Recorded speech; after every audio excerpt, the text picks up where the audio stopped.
Okay, everyone, we're going to get started. Can everybody hear me okay? Good? All right. We're good to go, Tom? Okay.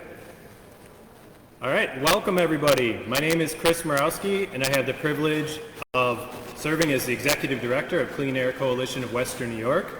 Welcome to our home campus at Trinity Church. Thank you so much to Reverend Matt and the Trinity community for allowing us, for the first time, to host an event in the beautiful sanctuary here. Do yourself a favor after the event and check out the exquisite, world-famous stained glass windows that we have here at Trinity, produced by the two most reputable glass artist studios in history, Tiffany and Lafarge. We have windows from both of them here. So we're really proud of that at our home campus here. And I would also love to welcome our guests, Senator Kristen Gonzalez and her team from Manhattan and Albany. Thanks for being here.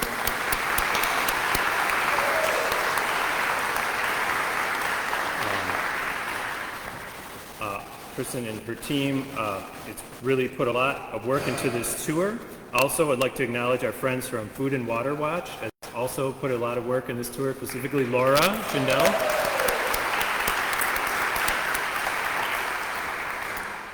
And of course, our own organizer, Bridge, who's really worked like endlessly on this event and this series of events. So thank you to Bridge.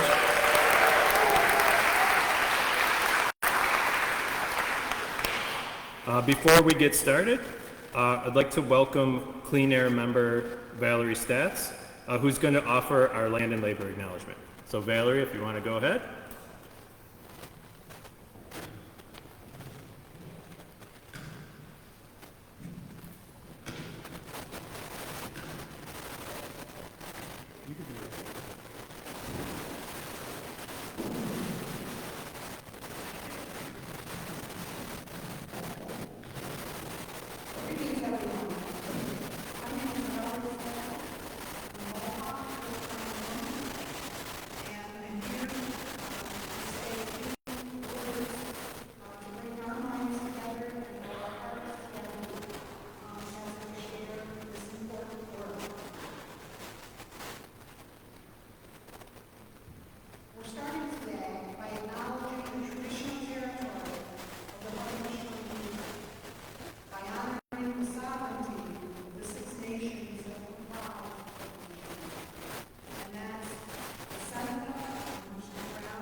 so that future generations can be provided for.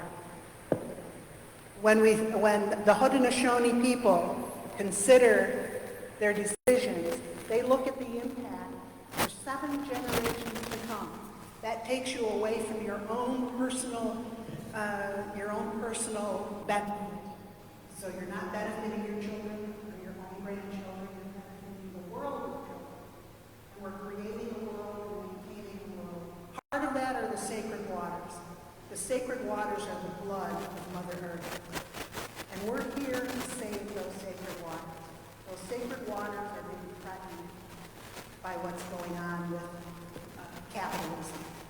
So as we begin this journey, and there are many other things that I'm saying now, I extend my greetings and my thanks to all of those things that I wasn't able to name specifically right now, but they're in my heart, and in your heart, think of all of those things to be grateful for today. The steps we take on Mother Earth, the food we take in, who prepared it, and thank even those things that give up their life for us, the meat we eat, the vegetables. So let's begin this journey together, and I'm proud to be among this group. Yeah.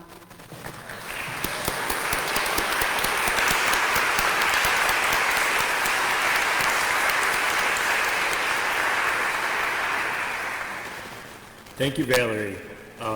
It's important that land acknowledgements are not just performative, but backed up by action. We are currently working to support the Tonawanda Seneca Nation and their allies to resist the STAMP data center project that threatens their land and sovereignty. We're also hosting a very special Indigenous-led educational event known as the Blanket Exercise in partnership with Buffalo Nickanesset, Friends of Bequahiwi. See, our brother Nate Buckley is here from that group. And we're going to have that on September 23rd here at Trinity. So that's another way that we're working on educating folks. We work Indigenous solidarity locally with this group and also throughout some statewide formations. I'd also like to acknowledge a few more of our elected officials that have joined us, or representatives. We have representatives from the Majority Leader, Kristen Stokes' office, Max and Kartikas. Thanks for being here. Thanks to the Majority Leader for her vote on the Responsible Data Center Act. We also have Assemblymember John Rivera here, a friend who also sponsored and voted for the act. So thanks for being here. Is there anybody else that's joined us that I missed? Okay, good. Yeah, so once again, welcome to our friends from around the state that are visiting the home of the only football team that plays in New York State, the Buffalo Bills. So we acknowledge that there is a preseason Bills game today, and we would not dream of doing this if this was a regular season game. But we will be done here before 1 o'clock when the game starts, so you can get to that if you need to go to it. For our agenda, I'm just going to give a brief background on clean air and why we are here. Then we will have some remarks from Senator Gonzalez. Then we will have a panel discussion with 2 of our clean air members along with the senator. And then we'll have a Q&A session at the end, and we will wrap up. So just a little bit about us. Clean Air Coalition builds power by developing grassroots leaders to run and win environmental justice campaigns and public health campaigns in Western New York. All of our campaigns come directly from community members, including all the campaigns that have to do with data centers. We first became engaged in data center site fights with the closure of the former Tonawanda Coke plant in 2018. And the announcement at that time that the future planned use was a hyperscale data center or data technology campus. From the beginning, we called out alarms of the proposed use. We wanted a use that was more generative for the community and not extractive as the former Tonawanda Coke site has been. Residents expressed skepticism and concerns about this planned use on our campaign team from the start. In parallel, cryptocurrency mining data centers began popping up at the industrial sites in Erie and Niagara County. And in 2021, Clean Air began actively supporting data center site fights in our region, starting with the DigiPower X cryptocurrency data center at the Fortistar gas-powered plant in North Tonawanda. We see our friend Deb Gondax here leading that fight in North Tonawanda with us.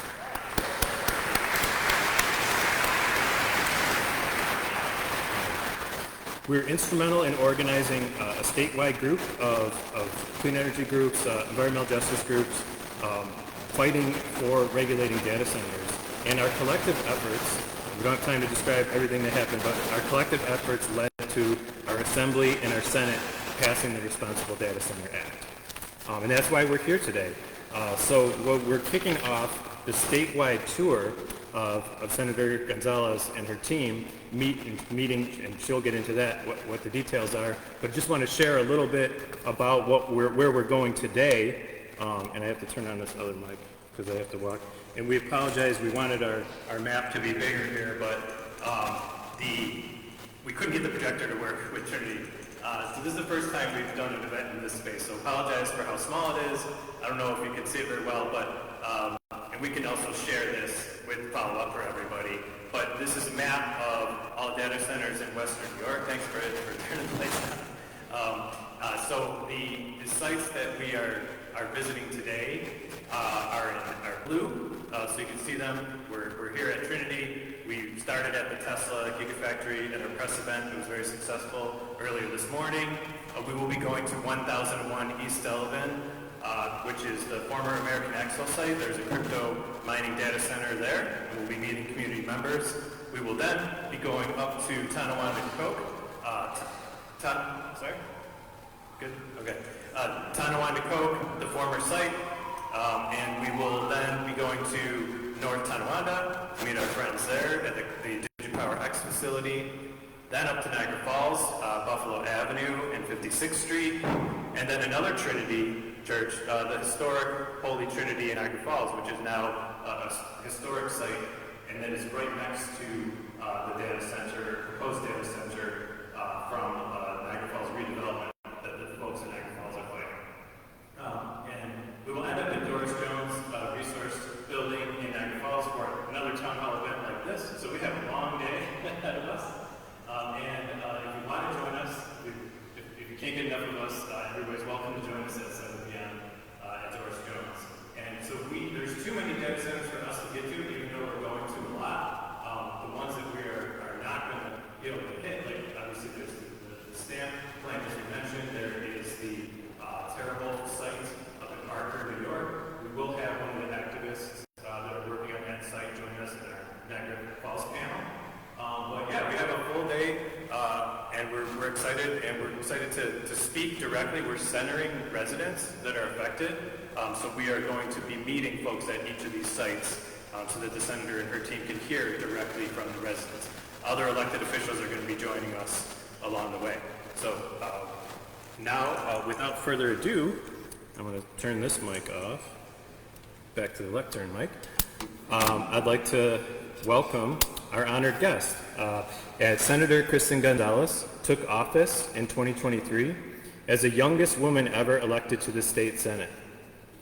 She represents District 59, spanning Manhattan, Brooklyn, and Queens, and is chair of both the Senate Internet and Technology Committee and the Elections Committee. She has worked to protect democracy and regulate big tech, passing some of the nation's strongest protections against AI. She sponsored the Responsible Data Center Development Act to establish the first in the nation statewide data center moratorium, address the renewable energy and utility concerns of those facilities, and make community impact and benefits a priority in their development proposals. Senator Gonzalez was raised by a public school teacher in a working class home. She believes every New Yorker deserves a dignified life, and that's why in Albany, she's working towards housing and health care for all, universal child care, environmental protections, and workers' rights. And she has delivered millions in funding for sustainability, artist communities, senior services, immigrant legal support, and more. Passionate about putting people over profit and reining in corporate power so that we can build a New York we can all afford. So please welcome Senator Kristen Gonzalez.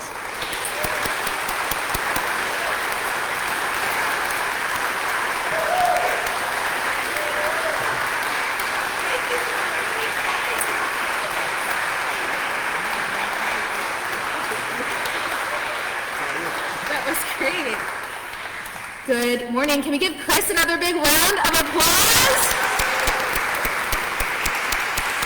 And also thank you, Chris and the entire coalition for the kind bio, but really for the generosity of hosting us here today. I want to thank Bridge as well for all of the hard work that I know they put into this. Thank you for having us. And I know today we have Laura and Food and Water Watch, we have NYPIRG here, we have Working Families Party here, and Sierra Club. So really, and of course we have my political home, the Democratic Socialists of America. So thank you all for coming.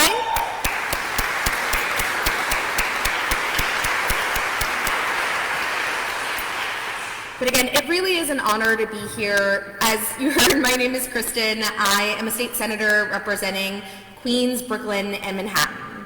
And I wanted to start today by giving you a little bit of background on how I ended up working on this issue and how we ended up here and why it's been so important to me.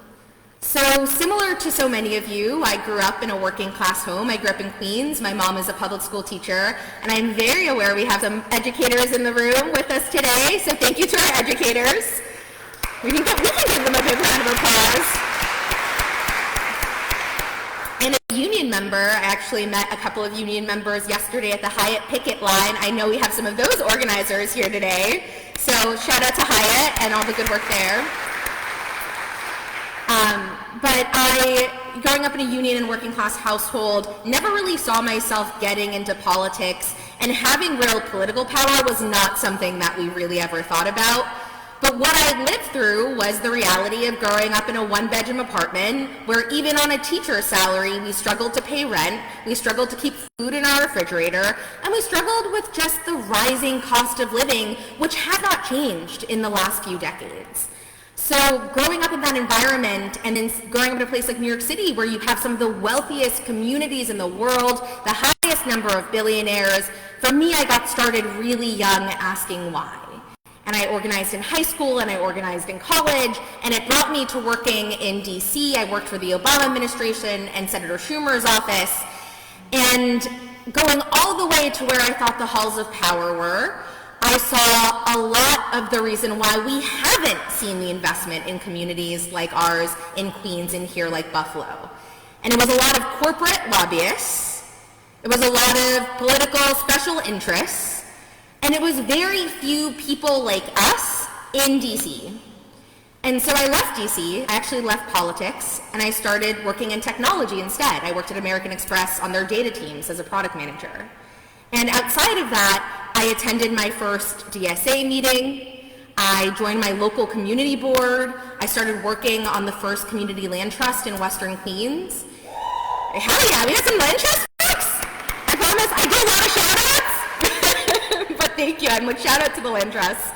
And it's because having sat in rooms with who I thought were some of the most powerful people in this country, I never felt more powerful than sitting in a room like this one. And I hope you feel that. And I realized for all of the money and wealth in the world, none of that can actually buy the political power that we have right here on the ground. And I saw it. And I'm standing here as literal proof of that, because as I worked in technology, I saw and I believe today that technology, and good technology, is founded on the principle that innovation can make our lives better, but that good government really should be founded on the principle of delivering real services and material improvements to the lives of the people it's meant to serve. And I wasn't planning on running for office, but in 2022 I was recruited to run. And it was a hard decision. I was very young at the time. I'm still very young. And I was lucky to have a lot of good organizers with me. And when I ran for office, I was running against the cousin of the congressman the AOC unseated. Real estate raised over $1 million against me. They outspent us 4-1. And even as someone who, again, wasn't from a political family, didn't have the same background, the reason I won a state Senate seat in 3 boroughs in New York City is because of everyday neighbors and everyday people and volunteers who stood with me, who knocked doors, who really took up the fight and said that we aren't going to let these political interests get another seat of power. And I say that because I'm looking at a whole room of people who have done exactly that here in Buffalo. I'm really excited to be joined today by now Assemblymember, but very soon to be State Senator John Rivera.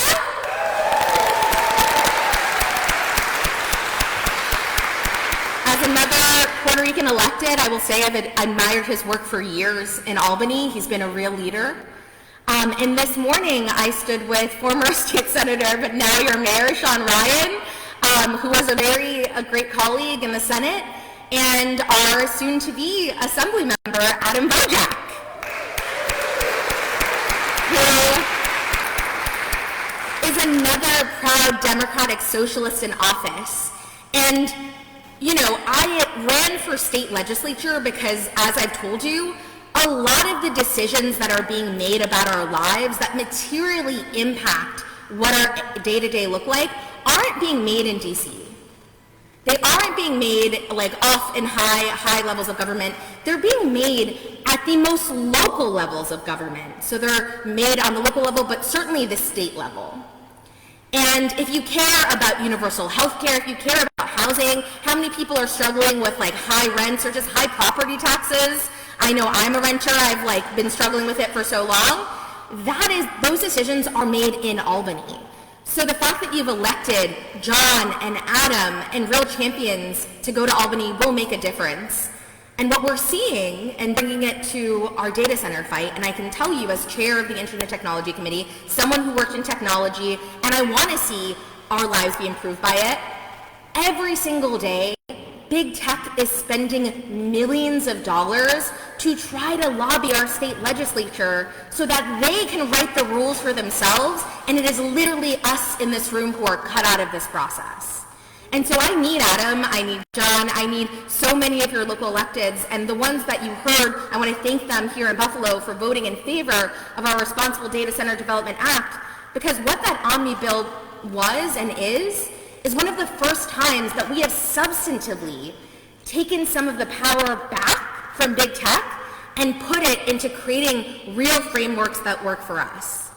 So thank you again. Thank you for showing up here. And with this bill, I've been working the last 4 years. Big tech has lobbied us. They've, fought back on AI regulation, and they kind of counted on us not knowing what data centers are or paying attention. I was talking to some folks earlier this morning who came here who, said similar to me, when I first heard the words data center, I didn't really know what it meant. It's not like, what does the center mean? What does it look like? And I think they operated in secrecy for so long, but with new types of artificial intelligence that are so big, they're needing these types of centers on a scale they've never seen before, that we are realizing what a data center really means is a large facility of infrastructure that really doesn't serve us in any real way. It powers their large language, it powers ChatGPT, it powers this type of intelligence that takes our data, that trains off of us, that takes art from artists, articles from journalists, it takes writing from authors. They burn books after they train their models, and they then use it for things like mass surveillance or to automate jobs.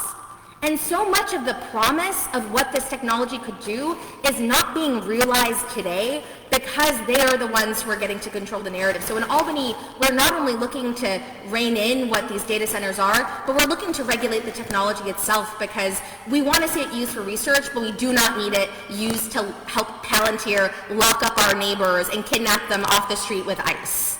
That is clear.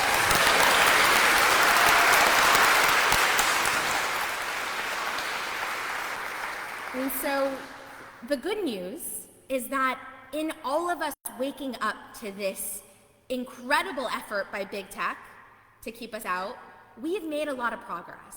The omnibus bill I talked about not only had a 1-year pause on building out or permitting for the biggest data centers so they could not start building, but it also included things like creating separate energy classes and water classes and requiring big tech to, if they are going to be allowed, if a community will allow them to build in their backyard, they have to have long-term investments in our public schools, in our infrastructure, in internet access and more. And the jobs that they create should be union jobs. There should be labor standards and project labor agreements, that we should see that well. And with this bill, we passed it with bipartisan support. It is actually true now that over 71% of Americans oppose the building of hyperscale or really big data centers because they know that it comes at the expense of us. And this transcends political ideologies, transcends demographics, because from Brooklyn to Buffalo, we have been united in this fight. Now that we've gotten the bill passed, without it being signed, today, big tech can just continue to hike up our energy bills because they put more strain on our grid and expect us all to pay for it. They can pollute our water without really any real oversight, or a way for us to even quantify how much water they're using or what type of water they're using. They can require local governments across the state to sign non-disclosure agreements so that the elected officials that you've put in office can't even talk about what the conversations have been behind closed doors. And they have benefited, like we've seen here with Tesla, and we are now seeing with Stamp, from millions of our tax dollars to support their facilities. And that is what we're looking to end. So with passing this bill, with the work that you have done, we have done together, we actually also got our governor to sign an executive order. The first in the nation executive order that would not have been possible a year ago, because that actually paused these big data centers and referenced a lot of the energy usage, water usage, said that there should be community benefits, also said that we should not be subsidizing them with tax dollars. And we wouldn't have done it without you, but it still isn't enough. And that is why we are on tour, because so often it is Albany and legislators like myself expecting that you, the people who literally are in communities that have, as you see, I'm visiting 6 sites today. That's not even all of the proposals. That's not even the extent of what you will have to live with if we fail to act. And we expect you to come to us, to come to Albany, to lobby us, to tell us what you've been dealing with.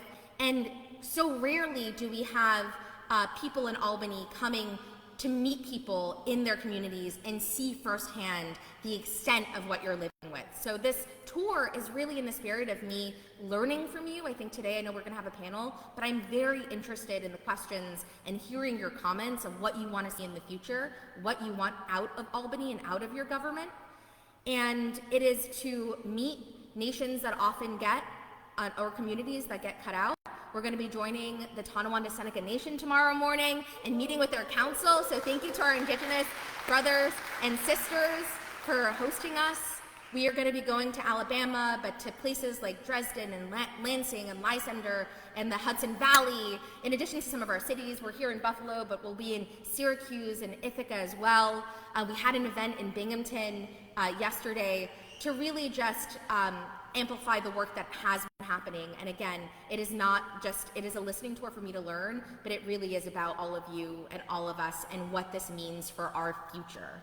So thank you for spending your time. You could be anywhere else this morning. I know we got a Bills game coming up, but you have chosen to take a real step towards using your collective power to tell Elon Musk and all the tech oligarchs that, quite frankly, in New York, if you're going to come onto our turf, it is going to be on our terms. So thank you again, and I'm really looking forward. And with that,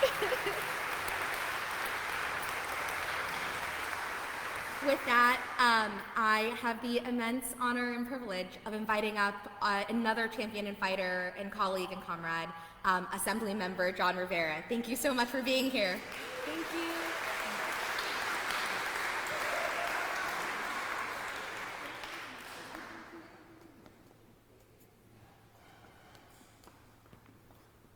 Good morning, everybody. How's everybody doing?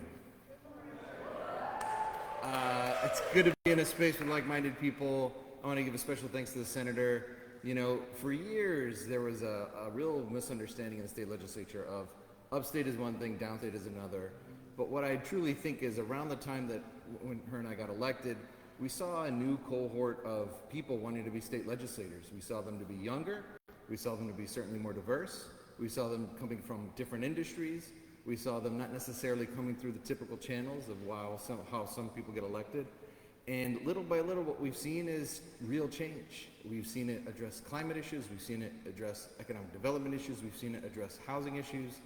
And it's an amazing moment to serve in the state legislature. One, because we have incredible colleagues like Kristen, but truthfully, we know we are serving in a time that really matters. And the challenges before us are ones that we have to confront, not just for ourselves, but for our children and for the communities that we care and love. And it's a great privilege to be here. It's a special thanks again to Senator Gonzalez, because truthfully, you know, I've tried many times to get my downstate colleagues to come to Buffalo, luring them with good food, good drinks, promised them we got the greatest stuff here, but this is one occasion where I didn't have to ask her to come. She knew what was happening here in Western New York, and she wanted to come. So very appreciative to the Senator. And I'll turn it over to the folks organizing the next phase of this. Again, thank you very much.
motion like this. This is, like I said, this is a new space. We're testing out these mics for the first time, so if there's any issues with sound on the panel, treat everyone with respect in general, and also, yeah, that's it. Any other suggestions of any group agreements we want to adhere to before we get started? Right?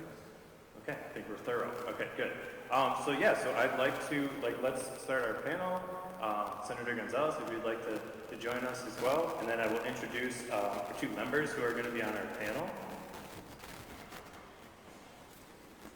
Okay, so first we have Valerie Stats. Valerie, who you already heard from, doing our land acknowledgement. Valerie is a Mohawk Turtle Clan woman, retired New York State and national addiction professional and trainer, and now an activist wanting to build brighter futures for coming generations. So please welcome Val.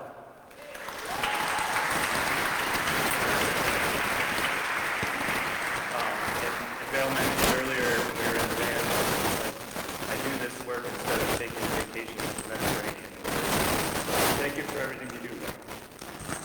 Next we have Eve. We have Evie Wackett. Evie is a New York State certified wildlife rehabber, volunteers for the Erie County SPCA Wildlife Hospital. She's an ally of the Tonawanda Seneca Nation, Western New York Rights and Nature Advocate, Clean Air Coalition member, and the team leader of the Earth Care Animal Ministry at Unity of Buffalo. She is passionate about protecting wildlife, water, and the environment, and especially for birds of prey. And if you've seen any actions about data centers or anything with clean water in the last couple of years, you'll see Eve right in the front there with her stop stamp sign. So welcome, Eve.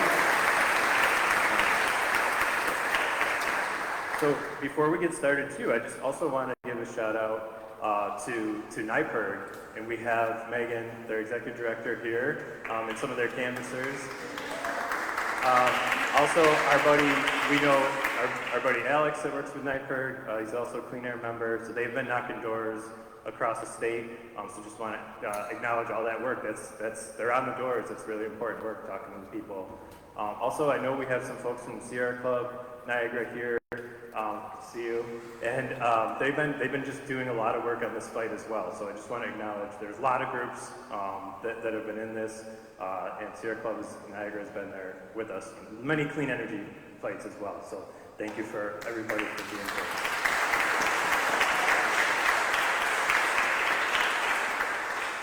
Okay, so we're going to start our panel. So I think we have about 15 minutes with the panel, and then we'll have Q&A after that. So we'll start with questions for our panelists. So the first question is, who you are, broadly, and why are you concerned about data centers? Just pretty basic. And why don't we start with you, Edie? So about 3 years ago, at an Earth Day event, I learned about West Premier STEM, which is the Science, Technology, and Advanced Manufacturing Park. It's a 1,250-acre industrial park located in the town of Alabama, Genesee County, and it's located within a 20,000-acre wetland complex that includes the Air WNY Wildlife Refuge, the Tonawanda Seminole Nation Big Woods, which is a place, an opal growth forest, where many indigenous nations come to gather sacred medicinal plants, hunt, and fish. There's also 3 other wildlife management areas in that space. So this area is part of the Atlantic migratory route, and many threatened and endangered species call this place home. Like my favorite, the endangered short-eared owl. This is what got me involved and creates my inspiration to keep going and to keep fighting for this place, to keep it quiet and keep it pristine like it is. Another shot. This owl, I took this picture myself. I volunteered for Wildlife Hospital there in SPCA, and we released one of these at the Air WNY National Wildlife Refuge. And one day after I left the town hall meeting, I saw these birds for the first time in my life in the wild. I stopped my car, turned around, and said, "Oh my God, it's all red tail hawk." It was a short-eared owl, so I just got really excited and was told in my heart that, keep fighting for me, girl, and so that I do. So over a decade ago,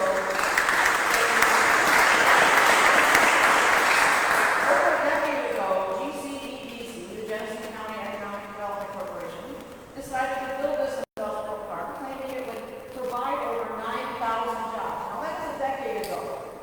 Still today, there's no jobs. So far, only one company has built there, that's Edward Badger, and they still don't have the full occupancy certificate, so they still haven't started production. And to save face, GCEDC has partnered up with U.S. Green Data Centers, backed by the Apollo Global Management Group, and they propose to build, first of all, a 900,250 megawatt data center there. And the Sierra Club teamed up with the Tonawanda Seminole Nation, and they brought litigation and they put a stop to that, only for them to come back and propose an even bigger data center, a 2.2 million square foot, 500 megawatt data center. They're seeking $1.46 billion of your tax money to locate this data center there. They're offering 125 jobs. The math says that's 11 million per job. So, as a wildlife recap, my main concern with the data center, a hyperscale data center at this location, is the noise pollution. Specifically, the vibration and the 24/7 humming sound of a data center will directly affect the owl's ability to hunt. The owl hunts during the day, uses its ears to hear its prey, and then will get that prey when it's young. So they use their sense of hearing to locate the prey, and they nest on the ground. So these vibrations will definitely affect their nesting ability. Also, increased traffic during construction and afterwards will result in more wildlife and automobile collisions, which those patients will be coming to the SPCA Wildlife Center or going to other rehabbers throughout the state.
not building near DACs. And then the last thing I'll say is, as of August 19th, there have been more than 4,700 data centers across the United States.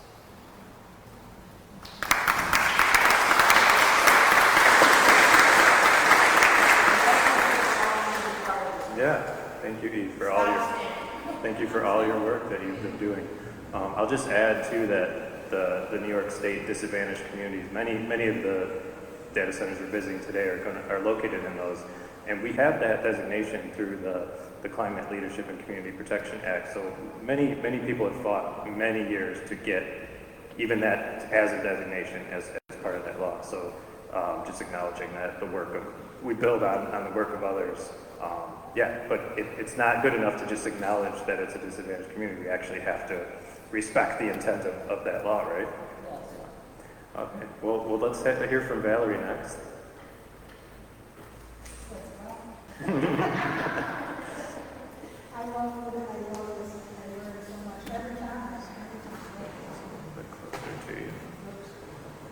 So, as was mentioned, I say from time to time, I'm retired, especially on training with my wife. We should be going visiting some places that we both want to see.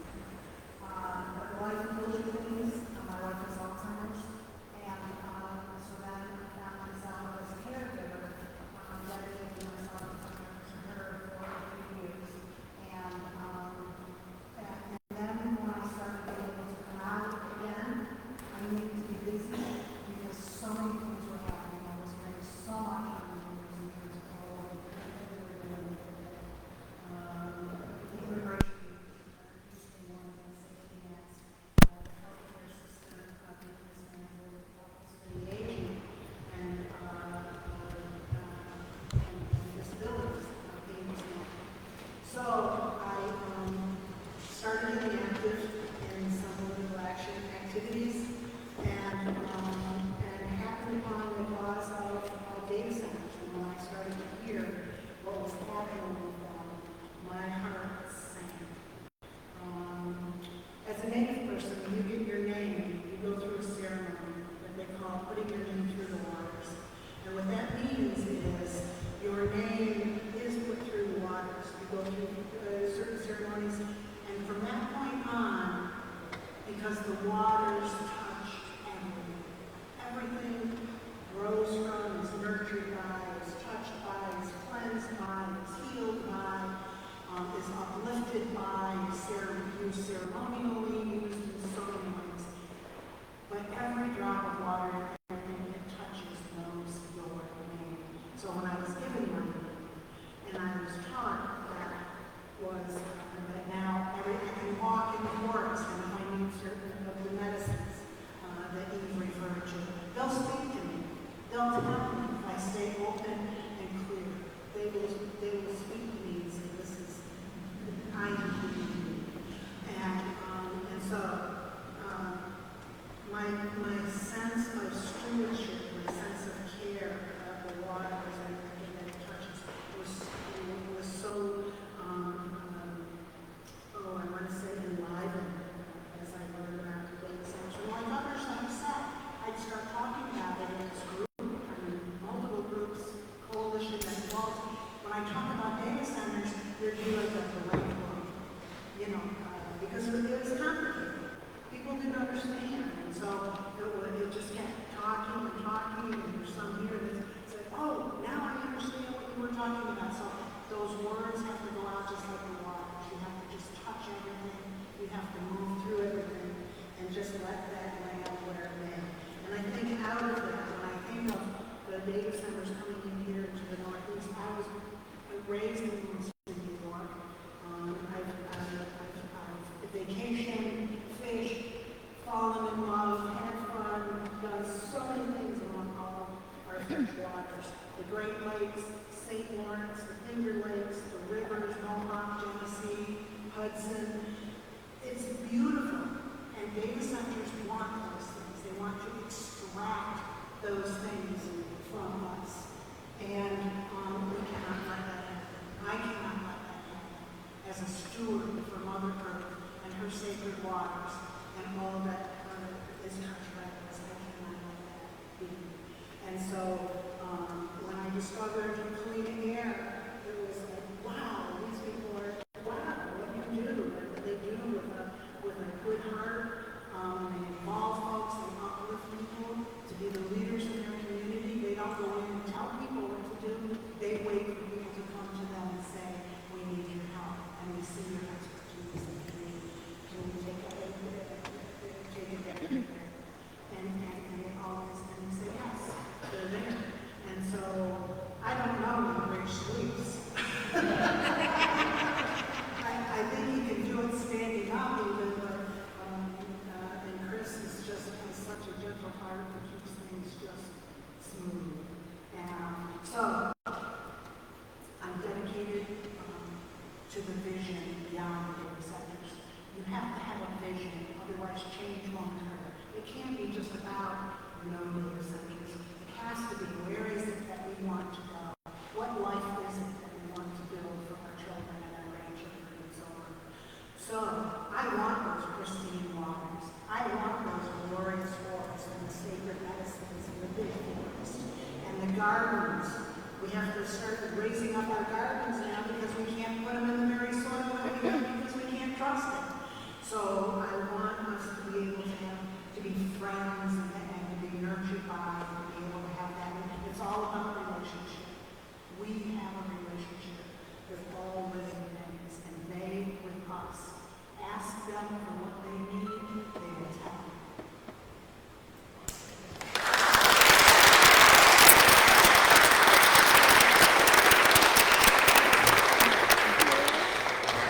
Senator, is there anything that you've heard that you'd like more about or any questions?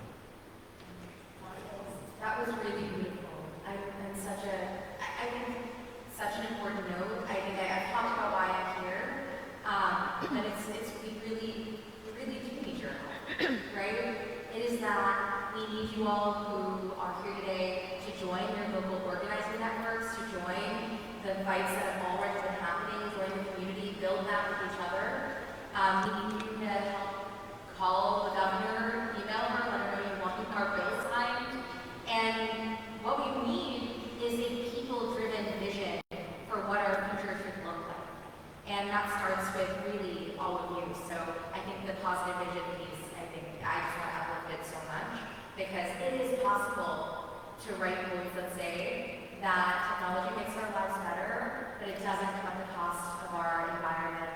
It doesn't come at the cost of our endangered species or indigenous communities, and that we all deserve to live happy, healthy, and thriving lives here in the state that we love. So thank you all.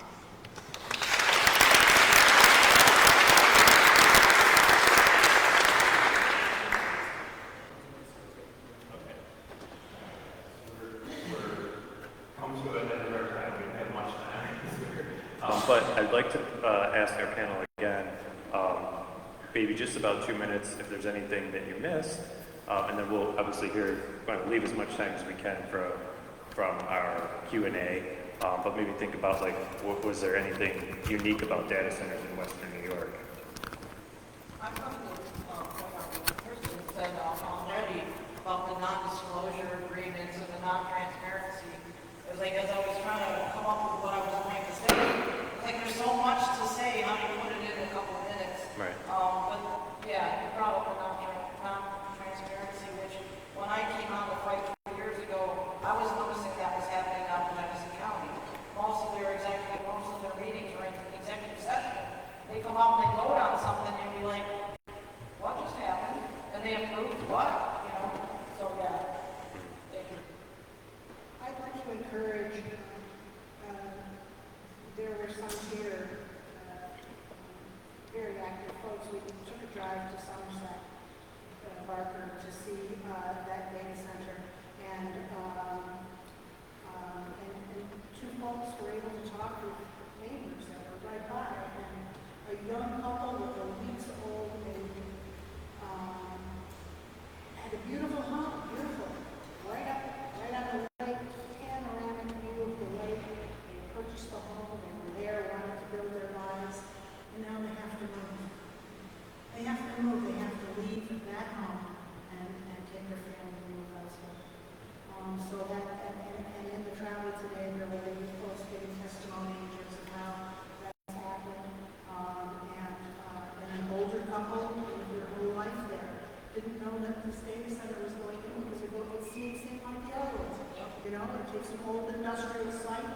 don't have to do a lot of permitting because it's already there.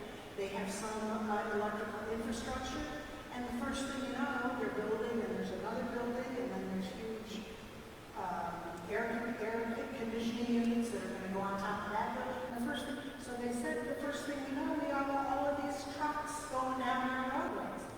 But you know, when you look around, you see fire hydrants going to a very agricultural area. I live in an area, in a farmland area, lots of houses, and I'm still on well water.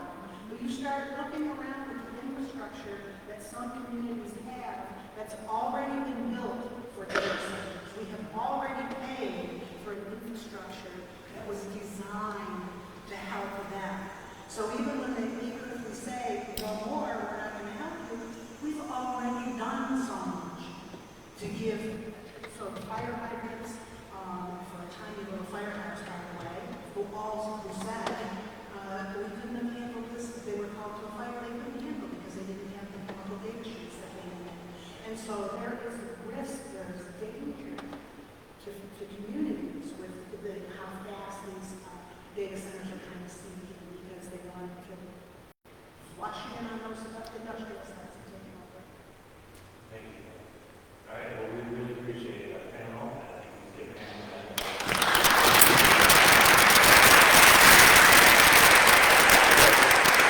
Okay, so we are going to have a very short time for our Q&A. We could probably take about maybe 3 questions, do you think? So if you have a question, Bridge has the mic, so we'll kind of do a stack. So we have one there. See one in the, okay, you got a Bridge? All right. The switch on the bottom. Yep. Yep. I can speak really loud. Good morning, and I'm going to direct this mostly to the legislative body. I have been to the town, I've been to Kenmore, and I've asked, what are the contractual agreements that have already been made, even though they say there's a moratorium? Is there a contractual agreement that's been made in those secret meetings that we're not aware of, that now we have some liability for? Or, some, issues that will make it harder to say no data center. I mean, when somebody says we don't want to be a cheap date, we want to be a supplement, it's like, we don't want to be a date at all. So I think I can answer that specifically for Tonawanda. We've been doing a lot of work there. So the way that the moratorium is going to help, right, is that they will not be able to get any state permits, right? So moving forward for 1 year. And then during that year, we want to work with the municipalities to put the regulation in place. So as far as we know in Tonawanda, and this is just what we're privy to. We've been speaking, with the electeds very closely, and Tonawanda actually passed the 1 year moratorium themselves, which is actually a little bit more stringent than the governor's executive order. It kind of mirrors the Responsible Data Center Act. So that there is no other agreements in place that we know of that have been made, as far as clean air knows. That we have agreed to. I think what I'd offer is, transparency is a huge problem, which is why we want this bill and others to address that. So I don't have the answer, but that's a problem that we collectively don't have an answer. So one thing that the bill does, and why it's important to get it signed by the governor, and we need that you're supporting that, is it requires every single proposal 90 days at a minimum before they are considered for a state permit to go to the host community, have a public hearing, and have to answer questions like that on the spot, on record. And that will include also an emphasis on what the public health impacts would be, what the environmental impacts would be. So all of the hard questions, what tax dollars, if any, they are receiving, is hopefully we end that, and that won't be a question for much longer. So that's why we want a bill like this, so that we do have the requirement for public engagement. Thank you very much. All right, we'll go with Bridge as a question in the back there. Hello. Oh, it's loud. My question was for, I guess, all three of you. Senator Gonzalez, you're Latina, I imagine. And our other two activists are Native American from local tribes. So something as I'm getting older is I'm trying to figure out how to ignite the Latino community, the immigrant community that's come from Mexico and Central and South America to step into acknowledgement of ourselves as also Native Americans and an understanding of stewardship over lands. We may have come from other places, but we still have a stewardship of where we live. And I feel like that's a strongly untapped demographic based on like the faith of the community, the fact that they have a high birth replacement rate, which shows like a hope in the future and creating families. So I was curious from the three of you what your thoughts are in tapping that demographic to step more into activism.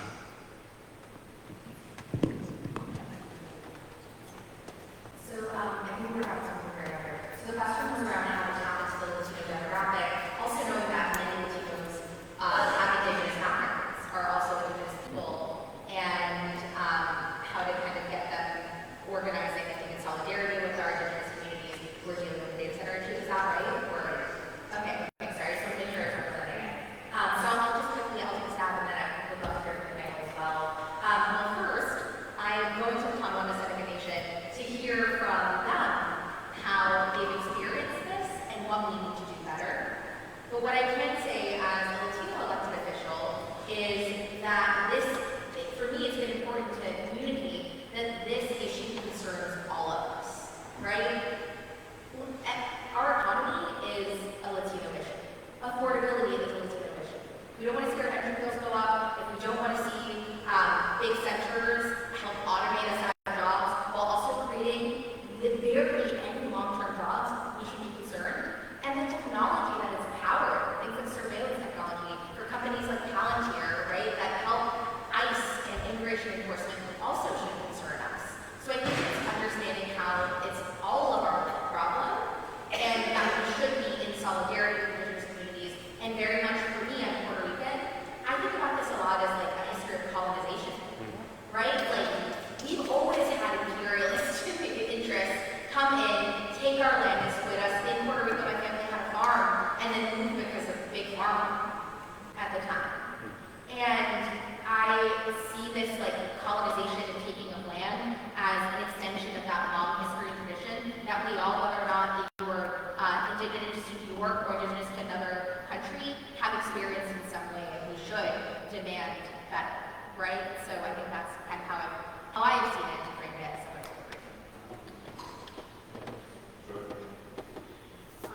I just want to add, I've done a lot of traveling and training across North America, and in that capacity, always, the Latino culture was involved in our body. So in Mexico, as an example, I mean, I'd be there, and after a time, I stuck folks, and they wouldn't, it's like through the colonization, sometimes we still hide parts of ourselves. We behave a certain way when we're out and outside of our communities, and then differently inside. But what starts to happen is then in the private moments with others who share that history, you start to know each other in different ways, and you start to network in those ways. And I don't mean to make that seem like there needs to be something special and behind closed doors. I'm hoping that all of that comes out, because we would celebrate that. And I mean, what I mean by we is this organization that I was a part of. But I also want to add that the dimension for data centers that's really critical is that it is still white supremacy that is oppressing all of us now.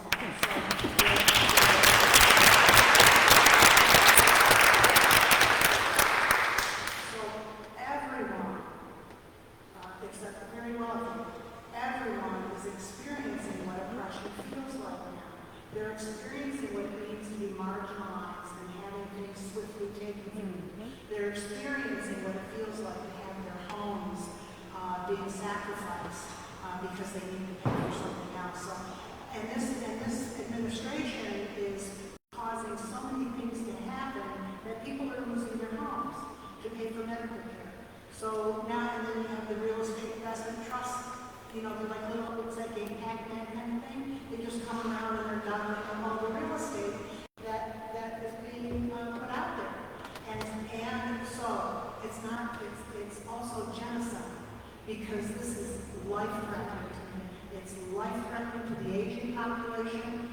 life-threatening to the disabled population who are now being shoved into private institutions versus being able to afford the care that was supported before. And their families, there's no inheritance. We can't leave inheritance to our families anymore because it's down. I know what it feels like with having to take care of someone with Alzheimer's. You know, so I may not have a legacy for anyone. I mean, it's going to go. So, and because the insurance doesn't pay for that level of care. So here we are, all of us share these kinds of dynamics across the board. The red, yellow, black, and white. We share that wheel. We share that medicine wheel. And in the center of that is our humanity. And this is an opportunity to come beyond the distinctions we've made even from that color. We want to celebrate our culture and have it and let it enhance us and fulfill us. But we also want to share it and enliven it and share ourselves as human beings that are walking on Mother Earth. And we need to say this. Oh, I can go on. Yeah. So, yes. Yeah.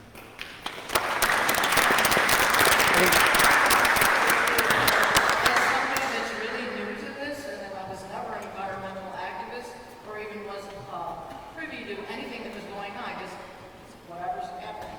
But since I've joined this fight, I've formed relationships with the Tonopah Seneca people, Linda Logan, Brando Logan, you'll meet them probably tomorrow.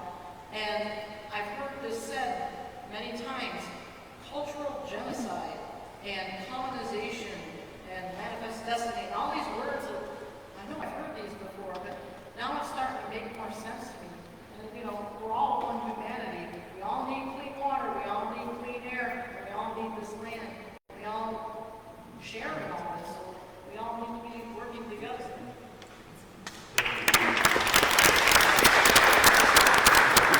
Okay, we'll have time for one more question. Thanks. Hold it to your mouth. Okay. The first thing I want to say is the one thing God is not making is more land. Okay. I've heard a lot of the cons. I would love to see your opinion on the pros, because what I do know is that in downstate New York, that Anthropic and Google has already moved in and it's already been accepted down there, and there has been some assistance and some approvals from the governor on them in downstate New York. And downstate New York is different than upstate New York. Upstate New York, we have land. Downstate New York, they're already down there. AI is not going anywhere. And the thing about what I've learned about me, I took my life for the last 3 years. I feel like I've just given up my life because I took it upon myself to learn everything that I can about AI, because what I do realize is that it's so much bigger of a picture than us talking about a data center here. You're talking about a data center and people losing their home. They're going to lose their homes because they're not going to have a job. So it's way bigger than just the data center. And the data center is an opportunity for us because the data centers are still going to get built.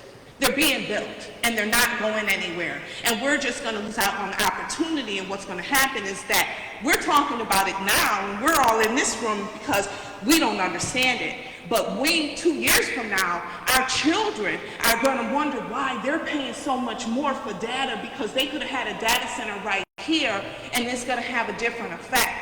And the thing about it is that we have to look at it as an overall picture. And yes, it's going to have pros and cons in it. And us just shutting it down in New York, here in upstate, it's not stopping in downstate. So for us to sit here and talk about what we're stopping it doing here in upstate, and the fact that it's still being funded and supported in downstate, is not realistic, and we're getting left out. And I would love to know that opinion. Thank you. You want to take that? I feel frustration too. I think there is this tension between what does it mean to have a positive vision for tech and tech policy, and how do we protect ourselves and be proactive in protecting ourselves. I think the first thing I will say, and this is my opinion, I do not think that AI has to be seen, or these hyperscale data centers, as inevitable. Right? I don't think we have to accept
us up because we have to go hit the road and get on the tour.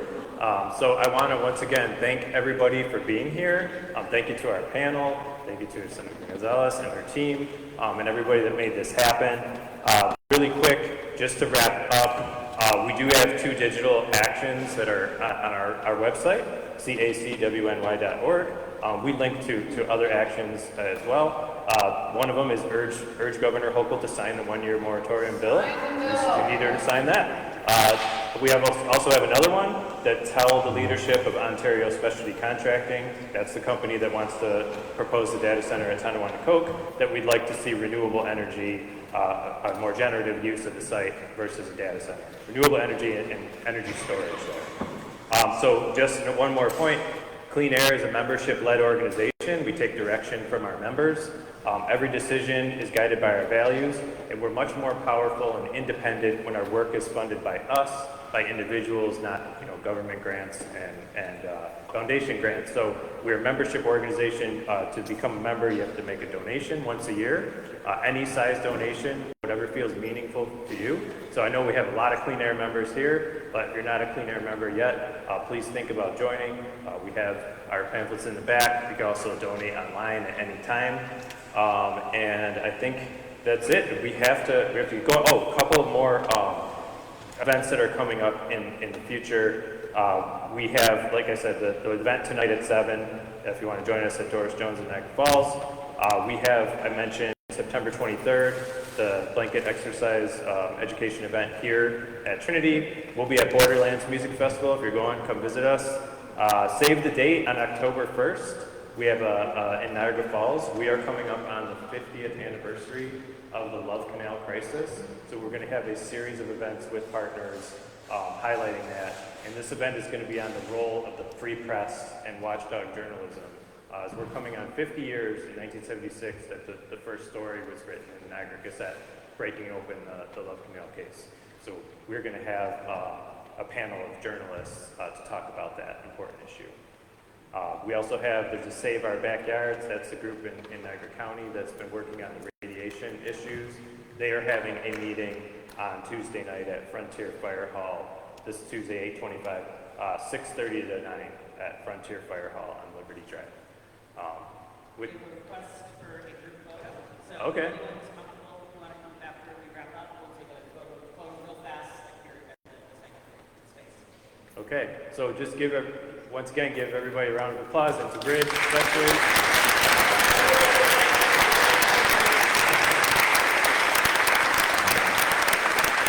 Thank you. Okay, so yeah, let's do a big photo if everybody wants to come up.